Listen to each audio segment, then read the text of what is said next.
Hello everyone, welcome to Nokil plus academy. आज हम SSC CGL 2024 का प्रैक्टिस सेट 5 कराने वाले हैं। इससे पहले मैंने आपको 4 प्रैक्टिस सेट करा दिए हैं। अगर आपने वो अभी तक नहीं देखे हैं, आप जाकर देख सकते हैं, वो हमारे चैनल पर उपलब्ध हैं। आइए स्टार्ट करते हैं। Question number first, Sher Shah का मकबरा भारत के किस राज्य में स्थित है? इन which state of India Sher Shah tomb located? Bihar में है, उत्तर प्रदेश में है, दिल्ली में है या महाराष्ट्र में है? देखिए, शेर शाह का मकबरा भारत के बिहार राज्य में स्थित है। कहाँ पर है स्थित है? बिहार राज्य में स्थित है। अच्छा, कहाँ पर है? बिहार में कहाँ पर है? कौन सी जगह पर है? तो बिहार में सासाराम जगह पर है। कहाँ पर है? सासाराम में शेरशाह का मकबरा स्थित है। अच्छा, उत्तर प्रदेश में, दिल्ली और महाराष्ट्र में किस किस के मकबरे हैं, इनको भी देख लेते हैं। देखिए, उत्तर प्रदेश में अकबर का मकबरा जो कि आगरा में स्थित है। इसके अलावा एतमाउद्दौला का मकबरा भी आगरा में स्थित है। ठीक है। अच्छा, हम दिल्ली के मकबरे को देखेंगे। दिल्ली का मकबरे, दिल्ली में है सफदरगंज का मकबरा और हुमायूं का मकबरा। किसका मकबरा? सफदरगंज का और हुमायूं का मकबरा। और महाराष्ट्र में है बीबी का मकबरा, औरंगाबाद में है, महाराष्ट्र के औरंगाबाद जिले में है। ठीक है, याद रखेंगे। नेक्स्ट क्वेश्चन की तरफ देखते हैं। नेक्स्ट क्वेश्चन है हमारे पास, हाल ही में खोजी गई हेड सील्ड समुद्री स्लग की नई प्रजाति का नाम किसके नाम पर रखा गया है? हाल ही में खोजी गई है हेड सील्ड समुद्री स्लग की नई प्रजाति, इसका नाम किसके नाम पर रखा गया है? द्रौपदी मुर्मू, जवाहरलाल नेहरू, अटल बिहारी वाजपेयी, नरेंद्र मोदी। देखिए, ये करंट अफेयर का क्वेश्चन है और हमने इसमें करंट अफेयर, नए वाले करंट अफेयर इंक्लूड किए हैं जो कि 2024 के करंट अफेयर हैं। तो ये सारी चीजें इंपॉर्टेंट हो जाती हैं आपके लिए। देखिए, हेड सील्ड समुद्री स्लग की नई प्रजाति का नाम द्रौपदी मुर्मू के नाम पर रखा गया। इसका सही जवाब हो जाएगा ऑप्शन ए, द्रौपदी मुर्मू। ठीक है, नेक्स्ट क्वेश्चन की तरफ देखते हैं। देखिए, नेक्स्ट क्वेश्चन है हमारे पास, भारतीय संविधान का राजनीतिक भाग मुख्यतः किस संविधान से लिया गया है? भारतीय संविधान का राजनीतिक भाग किस संविधान से लिया गया है? ब्रिटिश के संविधान से, आयरलैंड के संविधान से, ऑस्ट्रेलिया के संविधान से या फिर अमेरिका के संविधान से? देखिए, राजनीतिक भाग जो लिया गया है वो ब्रिटिश के संविधान से लिया गया है। इसका सही जवाब हो जाएगा ऑप्शन ए, ब्रिटिश का संविधान। अच्छी, तो देखते हैं ब्रिटिश के संविधान से और क्या क्या लिया गया है, और आयरलैंड, ऑस्ट्रेलिया, अमेरिका से क्या क्या लिया गया है, हम इससे सबको देखेंगे। देखिए, पहले ब्रिटिश के संविधान से देखेंगे। देखिए, ब्रिटिश के संविधान से लिया गया है संसद शासन प्रणाली, मंत्रिमंडल, एकल नागरिकता, औपचारिक प्रमुख के रूप में राष्ट्रपति का पद, और इसके अलावा संसद की सर्वोच्चता, ये ब्रिटिश के संविधान से ली गई है। याद रखेंगे आप इसे, इंपोर्टेंट है, एग्जाम में पूछ लिया जाता है। ठीक है, क्या क्या लिया गया है? संसदीय शासन प्रणाली, मंत्रिमंडल, एकल नागरिकता और औपचारिक प्रमुख के रूप में राष्ट्रपति और संसद की सर्वोच्चता, ये ब्रिटिश के संविधान से ली गई है। अब हम आयरलैंड के संविधान से देखेंगे। देखिए, आयरलैंड के संविधान से लिया गया है नीति निर्देशक तत्व। काफी अधिक इंपोर्टेंट है, एग्जाम में काफी बार आया हुआ है कि नीति निर्देशक तत्व कहाँ से लिया गया है? आयरलैंड के संविधान से लिया गया है। इसके अलावा राष्ट्रपति का निर्वाचक मंडल लिया गया है, और मनोनीत सदस्य का जो प्रावधान है वो आयरलैंड के संविधान से लिया गया है। ठीक है, याद रखेंगे। अब हम ऑस्ट्रेलिया, अमेरिका से भी देखेंगे। देखिए, ऑस्ट्रेलिया के संविधान से लिया गया है समवर्ती सूची, ऑस्ट्रेलिया के संविधान से ली गई है। केंद्र का राज्य का संबंध, संयुक्त अधिवेशन और प्रस्तावना की परिभाषा ऑस्ट्रेलिया के संविधान से ली गई है। ठीक है, याद रखिए क्या क्या चीज, समवर्ती सूची, केंद्र राज्य संबंध, संयुक्त अधिवेशन और प्रस्तावना की परिभाषा। अब अमेरिका के संविधान से देखेंगे। देखिए, अमेरिका के संविधान से लिया गया है मौलिक अधिकार, उपराष्ट्रपति का पद और सर्वोच्च न्यायालय, ये अमेरिका के संविधान से लिया गया है। ठीक है, इसके अलावा न्यायिक पुनरावलोकन, महाभियोग, वित्तीय आपातकाल और प्रस्तावना, ये भी अमेरिका के संविधान से लिया गया। क्या क्या चीज ली गई है? मौलिक अधिकार, उपराष्ट्रपति का पद, सर्वोच्च न्यायालय, न्यायिक पुनरावलोकन, महाभियोग। महाभियोग की प्रक्रिया कहाँ से ली गई है? अमेरिका के संविधान से ली गई है, इंपोर्टेंट है, याद रखेंगे। इसके अलावा वित्तीय आपातकाल को भी अमेरिका के संविधान से ही लिया गया है। ठीक है, याद रखेंगे। अच्छा, अब आते हैं दक्षिण अफ्रीका। दक्षिण अफ्रीका से क्या क्या लिया गया है, इसे देखते हैं। दक्षिण अफ्रीका से लिया गया संविधान संशोधन। संविधान संशोधन का प्रावधान दक्षिण अफ्रीका से लिया गया है। इसके अलावा सोवियत संघ रूस के संविधान से क्या क्या लिया गया है? देखिए, सोवियत संघ रूस के संविधान से मौलिक कर्तव्य और पंचवर्षीय योजना ली गई है। क्या क्या लिया गया है? मौलिक कर्तव्य और पंचवर्षीय योजना। ठीक है, याद रखेंगे। इसके अलावा कनाडा के संविधान से क्या लिया गया है? कनाडा के संविधान से लिया गया है जीएसटी, राज्यपाल और अवशिष्ट सूची की धारणा जो है वो कनाडा के संविधान से ली गई है। कहां से? कनाडा के संविधान से क्या क्या लिया गया? जीएसटी, राज्यपाल और अवशिष्ट सूची की अवधारणा। ठीक है, आगे देखते हैं नेक्स्ट क्वेश्चन की तरफ। नेक्स्ट क्वेश्चन है हमारे पास, दिल्ली में हुमायूं ने निम्नलिखित में से किस शहर का निर्माण करवाया था? Which of the following cities was built by Humayun at Delhi? तो इनमें से किस शहर का निर्माण करवाया था हुमायूं ने? अकबराबाद का, दीन पनाह का, मुहम्मदाबाद का या फिर सीरी का? देखिए, हुमायूं ने दीन पनाह का निर्माण करवाया था। इसका सही जवाब हो जाएगा ऑप्शन बी, दीन पनाह। ठीक है, याद रखेंगे। अब हुमायूं के बारे में देखेंगे। देखिए, हुमायूं ने शासन किया था 1530 से लेकर 1540 तक, फिर 1555 से लेकर 1556 तक। इस तरह से हुमायूं ने शासन किया था। ठीक है, देखिए हुमायूं जो था बाबर का उत्तराधिकारी था हुमायूं, और इसने अपने शासनकाल में कई युद्ध लड़े थे। कौन कौन से युद्ध लड़े थे इसे देख लेते हैं। देखिए सबसे पहले तो जब ये आया ही था, यानी कि जब ये बना ही था, तो उसने सबसे पहले 1531 में कालिंजर का युद्ध लड़ा, 1532 में दोहराई का युद्ध लड़ा। इसके अलावा फिर 1534 में मोहम्मद जमान मिर्जा एवं मोहम्मद सुल्तान मिर्जा के विद्रोह को दबाया था इसने 1534 ईस्वी में। फिर 1535 से 1536 में गुजरात के शासक बहादुर शाह से सहारनपुर का संघर्ष हुआ था इसका। इसके अलावा चौसा का युद्ध लड़ा था 27 जून 1539 को, काफी इंपोर्टेंट युद्ध था ये। हुमायूं और शेर खान के बीच लड़ा गया था। शेर खान जिसे हम शेर शाह के नाम से जानते हैं, ठीक है। इसके अलावा जिसमें हुमायूं पराजित हो गया था, चौसा के युद्ध में हुमायूं पराजित हो गया था। इसके बाद शेर खान ने शेर शाह की उपाधि धारण कर ली थी, ठीक है। फिर कन्नौज का बिलग्राम का युद्ध हुआ 1540 ईस्वी में। कन्नौज के युद्ध में भी ये हार गया था और शेर शाह का दिल्ली पर कब्जा हो गया था। अब एक बार फिर से अफगानों का दिल्ली पर शासन हो गया था। फिर 1555 में अफगान सेना और मुगल सेना के बीच में फिर से युद्ध हुआ, सरहिंद का युद्ध 1555 में ये लौट के आया था। कन्नौज के युद्ध के बाद फिर चला गया था, फिर 1555 में फिर से लौट कर आया था हुमायूं, और अफगान सेना और मुगल सेना के बीच सरहिंद का युद्ध हुआ। और अफगान सेना का नेतृत्व जिसमें सिकंदर शाह अशूरी ने किया था, और मुगल सेना का नेतृत्व बैरम खान ने किया था, जिसमें मुगल सेना जीत गई थी, और एक बार फिर से हुमायूं को दिल्ली में बैठने का सौभाग्य प्राप्त हुआ था। ठीक है, याद रखेंगे, इंपॉर्टेंट है सारी चीजें। और 1556 में दीन पनाह के पुस्तकालय की सीढ़ियों से गिरने के कारण इसकी मृत्यु हो गई थी। कब हुई थी? 1556 में इसकी मृत्यु हो गई थी। ठीक है, याद रखेंगे। नेक्स्ट क्वेश्चन की तरफ चलते हैं। नेक्स्ट क्वेश्चन है हमारे पास, राजा राम मोहन राय की पुस्तक गिफ्ट टू मोनोथिस्टस मूल रूप से किस भाषा में लिखी गई थी? कौन सी पुस्तक है? गिफ्ट टू मोनोथिस्टस मूल रूप से किस भाषा में लिखी गई थी? संस्कृत में, अरबी में, फारसी में या बंगाली में? देखिए गिफ्ट टू मोनोथिस्टस पुस्तक जो फारसी भाषा में लिखी गई थी, इसका सही जवाब हो जाएगा ऑप्शन सी, फारसी। ठीक है, याद रखेंगे। हम राजा राम मोहन राय के बारे में देखते हैं। देखिए राजा राम मोहन राय ने ब्रह्म समाज की स्थापना की थी। किसकी स्थापना की थी? ब्रह्म समाज की स्थापना की थी राजा राम मोहन राय ने। कब की थी ब्रह्म समाज की स्थापना? 1828 ईस्वी में की थी और कलकत्ता में की थी। याद रखेंगे, ठीक है। अच्छा, इन्हें अकबर द्वितीय ने राजा की उपाधि दी थी। देखिए राजा राम मोहन राय को राजा की उपाधि किसने दी थी? अकबर द्वितीय ने दी थी। इंपोर्टेंट है, याद रखेंगे। इसके अलावा हिंदू धर्म की कुप्रथाओं के विरुद्ध आवाज उठाई थी इन्होंने, और मूर्ति पूजा का भी विरोध किया था। ठीक है, 1829 में लॉर्ड विलियम बेंटिक के सहयोग से सती प्रथा का अंत करवाया था राजा राम मोहन राय ने। सती प्रथा का अंत कराने में इनका हाथ था 1829 ईस्वी में लॉर्ड विलियम बेंटिक के सहयोग से। ठीक, इसके अलावा एकेश्वरवाद मत के प्रचार के लिए 1815 में आत्मीय सभा का भी गठन किया था। तो राजा राम मोहन राय ने ब्रह्म समाज का भी गठन किया था, इसके अलावा आत्मीय सभा का भी गठन किया था। और 1817 में डेविड हेयर के सहयोग से कलकत्ता में हिंदू कॉलेज की स्थापना की, और 1825 में कलकत्ता में ही वेदांत कॉलेज की स्थापना की थी इन्होंने। कहाँ पे कौन कौन सी कॉलेज की स्थापना की थी? कलकत्ता में हिंदू कॉलेज की स्थापना की थी और कलकत्ता में ही वेदांत कॉलेज की स्थापना की थी। ठीक है, याद रखेंगे। इन्होंने मिरातुल अखबार फारसी में, तोहफतुल मुहाद्दीन फारसी में, इसके अलावा संवाद कौमुदी बांग्ला भाषा में इन बांग्ला भाषा का प्रकाशन किया था इन्होंने। कौन कौन सा? मिरातुल अखबार, तोहफतुल मुहाद्दीन और संवाद कौमुदी। ठीक है, याद रखेंगे। आइए नेक्स्ट क्वेश्चन की तरफ देखते हैं। देखिए नेक्स्ट क्वेश्चन है हमारे पास, निम्नलिखित में से किस राज्य में मानसून के निवर्तन यानी कि लौटते हुए मानसून के दौरान वर्षा होती है? तो ये हमारे पास कुछ राज्य दे रखे हैं, हमें बताना है कि इसमें से किस राज्य में लौटते हुए मानसून की वजह से वर्षा होती है। मध्य प्रदेश में, गुजरात में, बिहार में या तमिलनाडु में? देखिए लौटते हुए मानसून की वजह से जो वर्षा होती है वो तमिलनाडु में होती है। किस कहाँ पर होती है? तमिलनाडु में होती है। देखिए हमारे भारत में 3 तरह से वर्षा होती है। एक आते हुए मानसून की वजह से दक्षिण पश्चिम मानसून कहते हैं, एक लौटते हुए मानसून की वजह से उत्तर पूर्वी मानसून कहते हैं, और एक पश्चिम विक्षोभ के कारण, जेट स्ट्रीम के कारण होती है। ठीक है, इसे हम देख लेते हैं। देखिए कैसे कैसे होता है। देखिए भारत में मानसून दक्षिण पश्चिम दिशा से आता है, और आने के बाद सबसे पहले जो टकराता है वो कहाँ से टकराता है? केरल के मालाबार तट से टकराता है।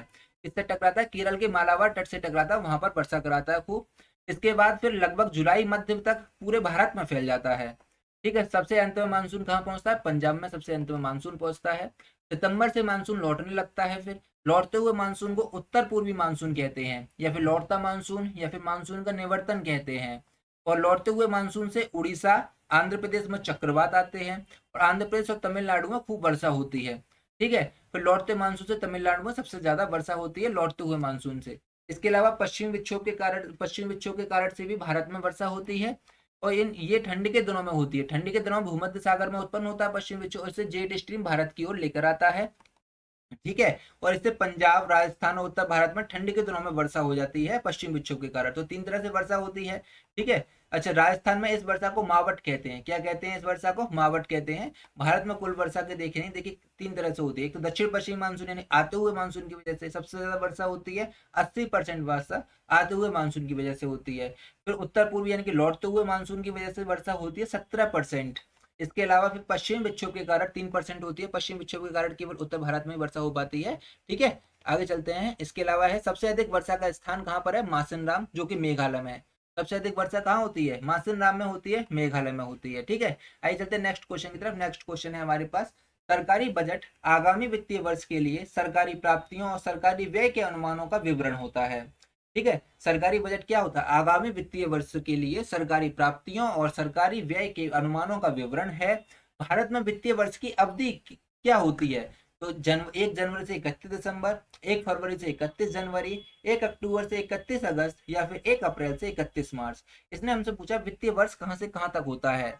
देखिए, जो वित्तीय वर्ष होता है वो कहाँ से कहाँ तक होता है? वो होता है 1 अप्रैल से 31 मार्च तक। कहाँ से कहाँ तक होता है? 1 अप्रैल से 31 मार्च तक वित्तीय वर्ष होता है। ठीक है, याद रखेंगे। ठीक है। अब हम, जो बजट के बारे में बात हो ही रही है, तो हम बजट के बारे में थोड़ा सा देख लेते हैं। देखिए, भारत का पहला बजट लॉर्ड कैनिंग के समय पर 1860 में जेम्स विल्सन ने प्रस्तुत किया था। भारत का पहला बजट याद रखेंगे कब प्रस्तुत किया था? 1860 में लॉर्ड कैनिंग के समय पर जेम्स विल्सन ने प्रस्तुत किया था। और इसलिए विल्सन को भारत में बजटीय प्रणाली का जनक कहा जाता है। ठीक है, बजटीय प्रणाली का जनक विल्सन को कहा जाता है, याद रखेंगे। और स्वतंत्र भारत का पहला बजट 26 नवंबर 1947 में पहले वित्त मंत्री आर के शेट्टी ने पेश किया था। किसने पेश किया था? आर के शेट्टी ने 26 नवंबर 1947 को स्वतंत्र भारत का पहला बजट पेश किया था। ठीक है, याद रखेंगे, आर के शेट्टी ने पहला बजट पेश किया। और गणतंत्र भारत का पहला बजट 1950 में जॉन मथाई ने पेश किया था। 1950 में जॉन मथाई ने गणतंत्र भारत का पहला बजट पेश किया था। भारत की पहली महिला वित्त मंत्री कौन बनी? इंदिरा गांधी। जबकि पूर्णकालिक वित्त मंत्री कौन बनी है? निर्मला सीतारमन।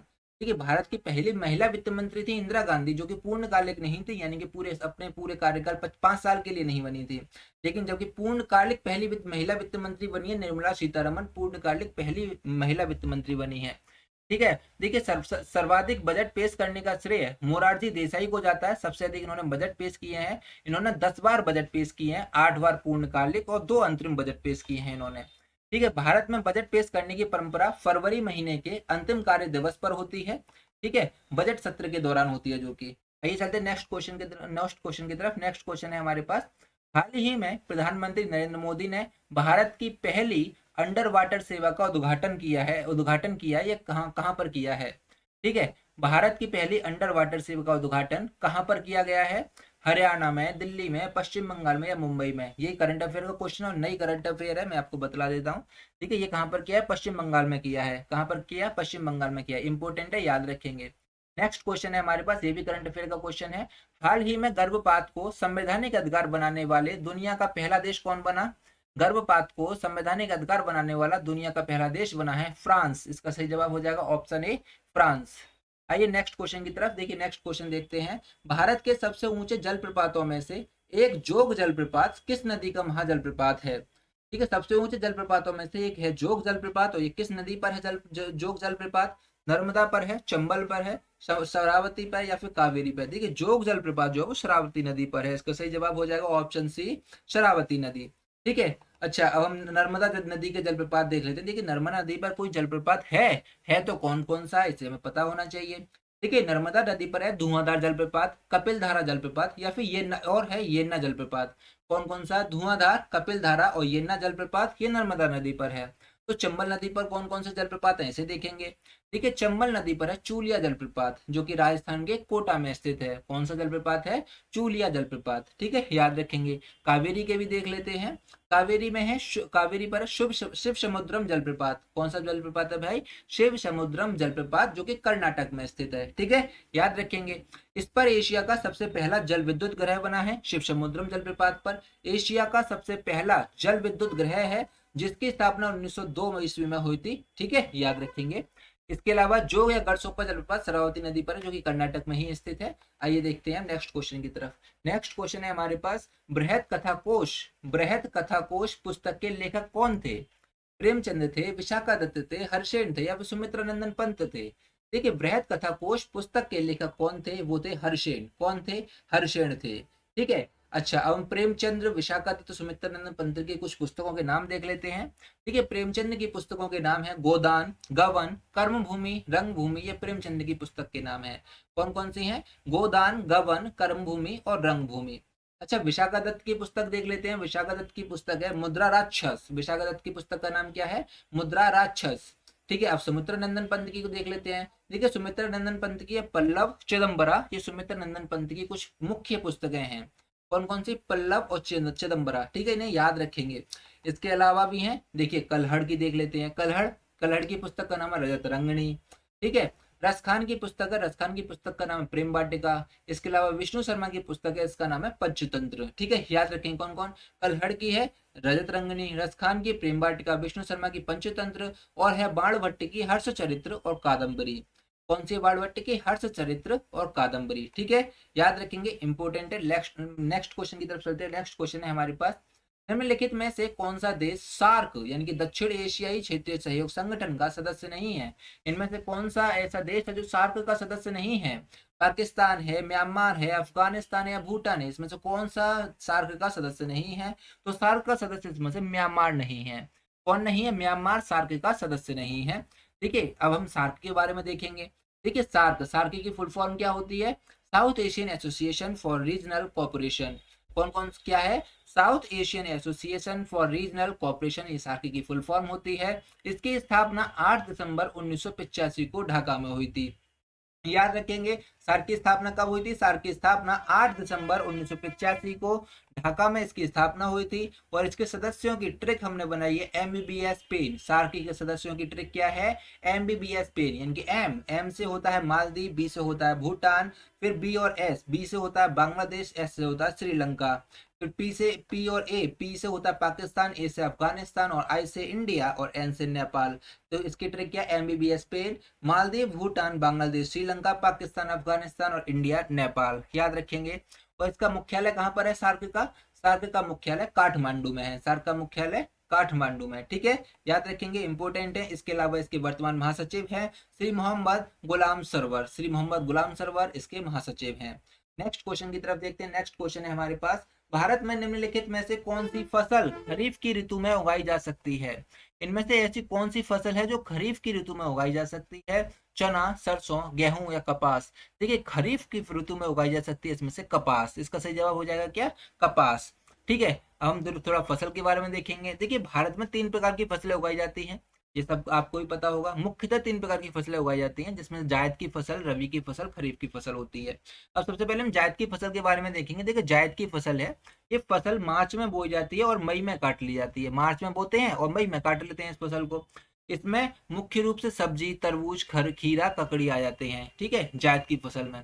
फिर आती है खरीफ की फसल। खरीफ की फसल इसे जुलाई के महीने में बोई जाती है और इसे अक्टूबर नवंबर में काट लिया जाता है। खरीफ की फसल को कब बोई जाती है, जुलाई के महीने में बोई जाती है और अक्टूबर नवंबर में से काट लिया जाता है। इसमें मुख्य रूप से चावल, ज्वार, बाजरा और मक्का आते हैं खरीफ की फसल में। ठीक है, अब आते हैं रबी की फसल। मुख्यतः रबी की फसल देखते हैं। देखिए ये फसल ठंडी के दिनों में नवंबर में बोई जाती है, ठंडी के दिनों में बोई जाती है और इसकी कटाई मार्च में कर ली जाती है। इसमें पानी की आवश्यकता बहुत कम होती है रबी की फसल में। ठीक है, जैसे गेहूं, सरसों, चना, मटर जो ये रबी की फसल में आ जाते हैं। ठीक है, गेहूं, सरसों, चना, मटर, यानी गेहूं, सरसों, चना, मटर ये किस में आ जाते हैं, रबी की फसल में आ जाते हैं। ठीक है, याद रखेंगे, यहाँ से एक क्वेश्चन बन ही जाता है एग्जाम में। नेक्स्ट क्वेश्चन देखते हैं। नेक्स्ट क्वेश्चन है हमारे पास, राष्ट्रीय विज्ञान अकादमी निम्नलिखित में से किस राज्य में स्थित है। उत्तराखंड में है, तेलंगाना में है, उत्तर प्रदेश में है या कर्नाटक में है। देखिए राष्ट्रीय विज्ञान अकादमी कहाँ स्थित है, किस राज्य में स्थित है, तो राष्ट्रीय विज्ञान अकादमी उत्तर प्रदेश में स्थित है। कहाँ पर स्थित है, उत्तर प्रदेश में स्थित है। अब राष्ट्रीय विज्ञान अकादमी के बारे में थोड़ा देखेंगे। देखिए राष्ट्रीय विज्ञान अकादमी की स्थापना 1930 ईस्वी में हुई थी। कब हुई थी, 1930 ईस्वी में राष्ट्रीय विज्ञान अकादमी की स्थापना हुई थी और ये उत्तर प्रदेश में स्थित है। ठीक है, याद रखेंगे। इसके अलावा इसका उद्देश्य होता है, राष्ट्रीय विज्ञान अकादमी का उद्देश्य क्या है, समाज के लाभ के लिए विज्ञान और उसके अनुप्रयोग को बढ़ावा देना। ये राष्ट्रीय विज्ञान अकादमी का उद्देश्य है। क्या है, समाज के लाभ के लिए विज्ञान और उसके अनुप्रयोग को बढ़ावा देना। ये देखते हैं नेक्स्ट क्वेश्चन। नेक्स्ट क्वेश्चन है हमारे पास, जोसेफ फ्रैंकोइस डुप्लेक्स भारत में निम्नलिखित में से किस ईस्ट इंडिया कंपनी के गवर्नर जनरल थे? तो जोसेफ फ्रैंकोइस डुप्लेक्स किस east India company governor general थे? डच के थे, फ्रेंच के थे, अंग्रेजी के थे या पुर्तगाली के थे? तो फ्रैंकोइस, तो ये फ्रेंच के गवर्नर जनरल थे। किसके थे? फ्रेंच के गवर्नर जनरल थे। ठीक है, अब हम देखते हैं जोसेफ फ्रैंकोइस डुप्लेक्स, ये 1742 से लेकर 1754 तक भारत में फ्रेंच ईस्ट इंडिया कंपनी के गवर्नर जनरल रहे थे। कब से कब तक रहे थे? 1742 से 1754 तक भारत में फ्रेंच ईस्ट इंडिया कंपनी के गवर्नर जनरल रहे थे। अब डच, अंग्रेजी, पुर्तगाली के देखते हैं। देखिए ये कब कब भारत में आए थे। देखिए भारत में ये सारी यूरोपीय कंपनियां थी, भारत में यूरोपीय कंपनी का आगमन हुआ था।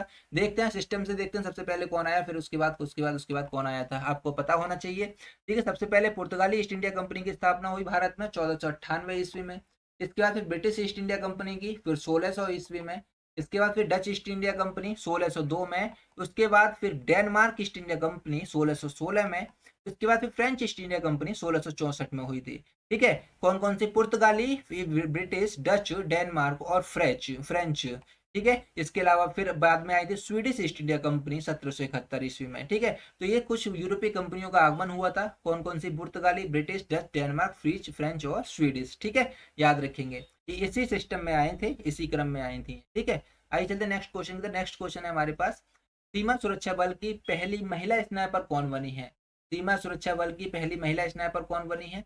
गीतिका कौल, रश्मि कुमारी, सुमन कुमारी या आरती सिंह? ठीक है, सीमा सुरक्षा बल की पहली महिला स्नाइपर बनी है सुमन कुमारी। इसका सही जवाब हो जाएगा ऑप्शन ऑप्शन सी, सुमन कुमारी। नेक्स्ट क्वेश्चन देखते हैं। नेक्स्ट क्वेश्चन है हमारे पास, उस्ताद विलायत खान का नाम निम्नलिखित में से किस भारतीय वाद्य यंत्र से संबंधित है? उस्ताद विलायत खान किस यंत्र से संबंधित, किस वाद्य यंत्र से संबंधित है? संतूर, सितार, सरोद या तबला वादक? ठीक है, उस्ताद उस्ताद विलायत खान जो थे वो सितार वादक थे। कौन थे? सितार वादक थे उस्ताद विलायत खान। ठीक है, याद रखेंगे। हम सितार वादक और भी देख लेते हैं, और कौन कौन है सितार वादक? रविशंकर, विलायत खान को तो अभी हमने देखा ही है। इसके अलावा उमा शंकर शर्मा। कौन कौन? रविशंकर, उमा शंकर शर्मा और विलायत खान। इसके अलावा शाहिद परवेज खान और राजीव जनार्दन। ठीक है, शाहिद परवेज खान और राजीव जनार्दन। हम संतूर वादक देखते हैं। देखिए संतूर वादक में आ जाते हैं शिव कुमार शर्मा, भजन सोपोरी। संतूर वादक में कौन कौन है? शिव कुमार शर्मा, भजन सोपोरी। इसके अलावा वर्षा अग्रवाल, तरुण भट्टाचार्य हैं। ठीक है, याद रखेंगे, ये इंपोर्टेंट है, एग्जाम में आते हैं। सरोद वादक देखते हैं। सरोद वादक में है अलाउद्दीन खान, जरीन शर्मा, हाफिज अली खान। कौन कौन? अलाउद्दीन खान, जरीन शर्मा, हाफिज अली खान। इसके अलावा अली अकबर खान, अमजद अली खान और बुद्धदेव दास गुप्ता। और अलाउद्दीन खान, जरीन शर्मा, हाफिज अली खान, अली अकबर खान, अमजद अली खान और बुद्धदेव दास गुप्ता, ये सरोद वादक हैं। अब तबला वादक देखते हैं। तबला वादक हैं अल्लाह रखा खान, जाकिर हुसैन और किशन महाराज। अल्लाह रखा खान, जाकिर हुसैन, किशन महाराज, गोदई महाराज, तन्मय घोष और विक्रम घोष। ठीक है, याद रखें कौन कौन? अल्लाह रखा खान, जाकिर हुसैन, किशन महाराज, गोदई महाराज, तन्मय घोष और विक्रम घोष। ठीक है, नेक्स्ट क्वेश्चन देखते हैं। नेक्स्ट क्वेश्चन है हमारे पास, ब्लड के अध्ययन को क्या कहा जाता है? ब्लड के अध्ययन को क्या कहा जाता है? पाइकोलॉजी, हिमेटोलॉजी, हिस्टोलॉजी या साइटोलॉजी? देखिए ब्लड के अध्ययन को हेमेटोलॉजी कहा जाता है। इसका सही जवाब हो जाएगा ऑप्शन बी, हिमेटोलॉजी। तो फाइकोलॉजी किसके अध्ययन को कहा जाता है? हिस्टोलॉजी किसके अध्ययन को? साइटोलॉजी किसके अध्ययन को कहा जाता है? इसे देख लेते हैं। देखिए फाइकोलॉजी कवक के अध्ययन को फाइकोलॉजी कहा जाता है। इसके अलावा हिस्टोलॉजी ऊतकों के अध्ययन को कहा जाता है। और साइटोलॉजी कोशिका के अध्ययन को कहा जाता है। किसके अध्ययन को कहा जाता है? कोशिका के अध्ययन को कहा जाता है। और कुछ अध्ययन देख लेते हैं। देखिए वायरोलॉजी, विषाणु के अध्ययन को वायरोलॉजी कहा जाता है। पेडोलॉजी मिट्टी के अध्ययन को कहा जाता है। और डेंड्रोलॉजी पेड़ों के अध्ययन को कहा जाता है। ठीक है, डेंड्रोलॉजी पेड़ों के अध्ययन को, पेड्रोलॉजी मिट्टी के अध्ययन को, वायरोलॉजी विषाणु के अध्ययन को कहा जाता है। ठीक है, याद रखेंगे, इंपॉर्टेंट है। नेक्स्ट क्वेश्चन की तरफ चलते हैं। नेक्स्ट क्वेश्चन है हमारे पास, भारत के पहले सेप्टिक टैंक सफाई रोबोट का क्या नाम है? भारत के पहले सेप्टिक टैंक सफाई रोबोट का क्या नाम है? सुदर्शन, होमोसेप एटम, हेल्थवे या सूर्यांशु? तो भारत के पहले सेप्टिक टैंक सफाई रोबोट का नाम है होमोसेप एटम। क्या है? होमोसेप एटम। इसका सही जवाब हो जाएगा ऑप्शन बी, होमोसेप एटम। ठीक है, इसे किसने बनाया था? आईआईटी मद्रास ने इसने बनाया है। नेक्स्ट क्वेश्चन है हमारे पास, भारतीय संविधान का निम्नलिखित में से कौन सा अनुच्छेद जबरन श्रम को प्रतिबंधित करता है? जबरन श्रम को कौन सा आर्टिकल प्रतिबंधित करता है और शोषण को रोकता है? आर्टिकल 20, 19, 25 या 23? ठीक है, जबरन श्रम को प्रतिबंधित करता है आर्टिकल 23। इसका सही जवाब हो जाएगा आर्टिकल 23। ठीक है, याद रखेंगे। अब आर्टिकल 20, 19 और 25 के बारे में भी देख लेते हैं। आर्टिकल 20 जो है, इसमें कहा गया अपराधी के लिए दोष सिद्धि के संबंध में संरक्षण, ये आर्टिकल 20 में है। ठीक है, क्या क्या है आर्टिकल 20 में? अपराध के लिए दोष सिद्धि के संबंध में संरक्षण। ठीक है, देखिए इसमें 3 प्रकार की स्वतंत्रता दी गई है। एक तो होती है, इसमें पहला कहा गया कि एक गलती की एक ही सजा मिलेगी आपको। इसके अलावा सजा उसी समय के कानून के अनुसार मिलेगी जिसमें आपने अपराध किया है, और सजा के बाद भी कैदी को संरक्षण दिया जाएगा, ये आर्टिकल 20 में कहा गया है। ठीक है, अब आती है आर्टिकल 19। आर्टिकल 19 में अभिव्यक्ति की स्वतंत्रता है। किसकी स्वतंत्रता? अभिव्यक्ति की स्वतंत्रता है, यानी कि आपको बोलने की स्वतंत्रता है, बिना हथियार सभा करने की स्वतंत्रता है। तीसरे में संगठन बनाने की स्वतंत्रता है, आपको कोई भी संगठन बना सकते हैं। चौथे में बिना रोक टोक चारों ओर घूमने की स्वतंत्रता है। इसके अलावा भारत में कहीं भी बसने की स्वतंत्रता है, आपको 5वें पॉइंट में कहा गया है। और छठे पॉइंट में है व्यवसाय करने की स्वतंत्रता है आपको। ठीक है, व्यवसाय करने की स्वतंत्रता है। इसके अलावा इसमें इसमें एक और था संपत्ति की स्वतंत्रता, इसको हटा दिया गया है। ठीक है, अब आते हैं आर्टिकल 25। आर्टिकल 25 में व्यक्तिगत धार्मिक स्वतंत्रता का प्रावधान है आर्टिकल 25 में। ठीक है, इस क्या है, इसी के तहत सिखों को पगड़ी, मुस्लिमों को दाढ़ी और हिंदुओं को टीका लगाने की स्वतंत्रता है आर्टिकल 25 में, व्यक्तिगत धार्मिक स्वतंत्रता है। ठीक है, याद रखेंगे। नेक्स्ट क्वेश्चन की तरफ चलते हैं आज का लास्ट क्वेश्चन है ये। मौर्य साम्राज्य के किस शासक ने सांची स्तूप का निर्माण किया था? तो किस शासक ने सांची स्तूप का निर्माण किया था? चंद्रगुप्त मौर्य ने, बिंदुसार ने, अशोक ने या वृहद्रथ ने? ठीक है, किस शासक ने सांची स्तूप का निर्माण किया? सांची स्तूप का जो निर्माण किया था वो अशोक ने किया था। इसका सही जवाब हो जाएगा ऑप्शन सी, अशोक।